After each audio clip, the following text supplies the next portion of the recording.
Do you think they will, and do you think they should maybe try to address this situation with, I'm not saying go out there like, oh yeah, let's try to talk Carey Price out of retirement or something. Like, let's just try to get some NHL caliber goalie to throw in the net and give the skaters a chance? Frankly, no. I really don't.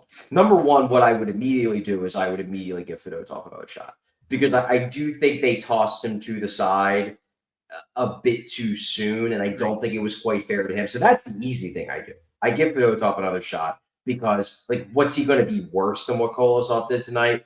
I mean, he could be bad because we've seen him be real bad. Yeah. But I don't think, what's he going to do? Lose them a game? That's just what Kolosov did. Like, might as well give this guy a shot and see what he can do. Hey, the last time he came in after a long layoff, he had maybe his best game of his career against Andrei Vasilevsky and a team that won the Cup a couple years ago on the road.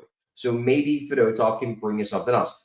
But no, I don't go out there and trade for a goalie or sign a goalie or claim a goalie or whatever. And it goes back to my general view of where this team is.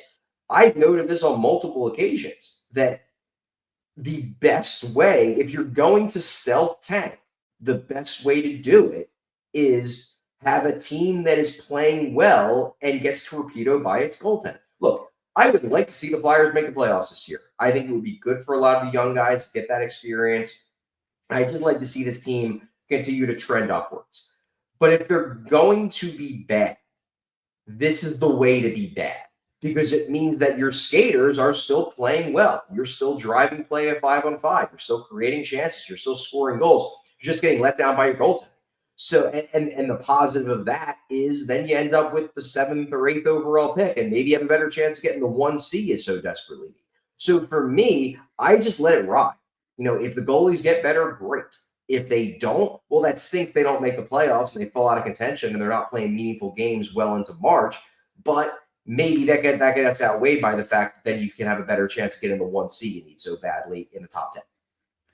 Yeah, like, if you could guarantee me that the team is like, oh yeah, well, we're just going to keep plugging away and doing our thing, and we're going to be able to see guys continue to progress and play their game despite this horrendous goaltending, I could be convinced that that's the way to go.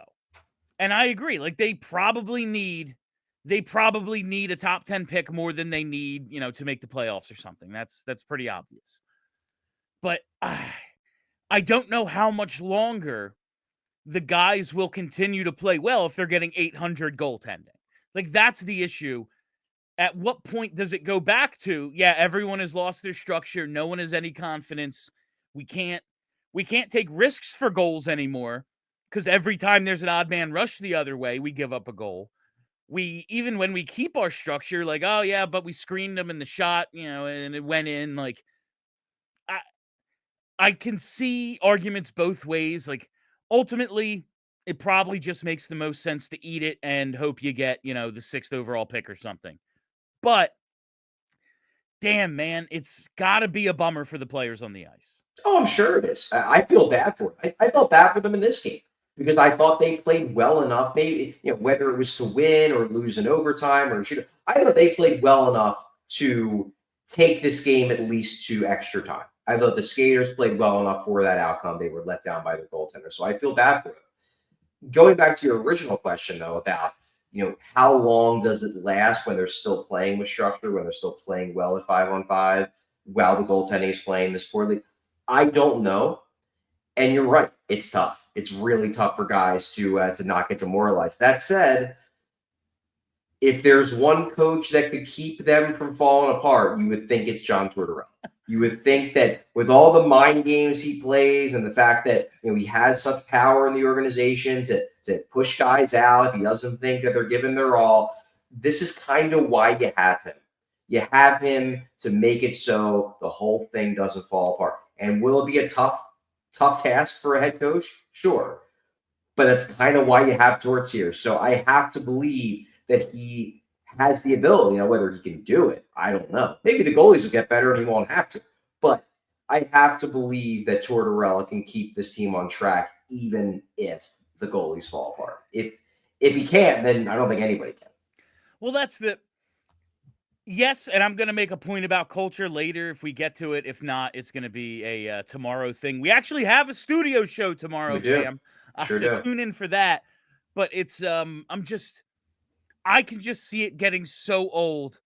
Like, the goalies are terrible. That's why we're losing. And I have this maniac yelling at me about, like, oh, well, you weren't in the lane to block this shot. Like, neither was the goaltender. And that's kind of his job. Like, I can just kind of see It's that fair. I can see that getting real old, but they're professionals. Hopefully they keep playing hard and everything comes up Flyers.